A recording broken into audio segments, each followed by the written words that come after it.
So, from this basic 5 key themes that I had found in the data, I constructed a model of adult development with the child, beginning on the bottom with personal agency to act, to come into a program, to learn child development.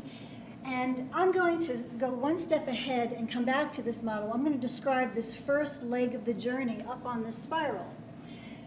It starts with personal agency to act.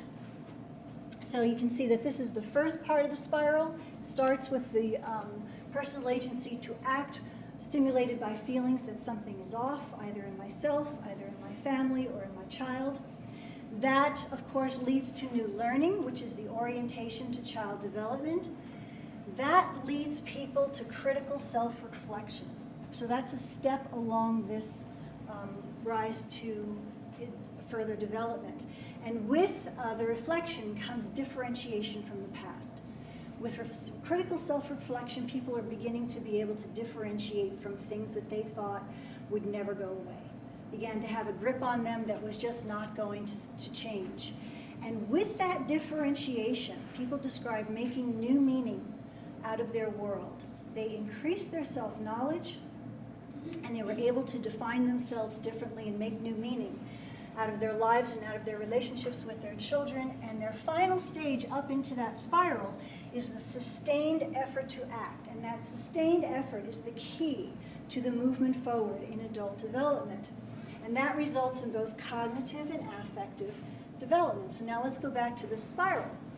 So as a person moves through those steps, the personal agency to use the action of reflection, both on the child and on the adult's own childhood, led to cognitive development and the interplay with emotional development. And there's an interesting thing that occurred. Cognitive development stimulated emotional development, and emotional development stimulated cognitive development, and I'll describe that more in a minute.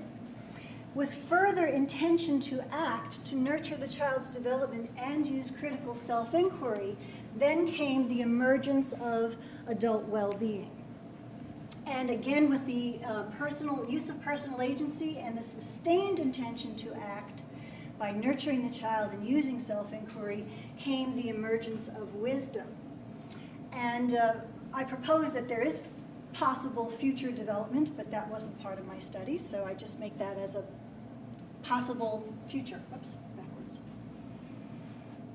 So, this is the model that I had made of the synergistic interplay between cognitive and emotional development. The 3 aspects of cognitive development: shifts in perspective, differentiation from the past, new meaning making.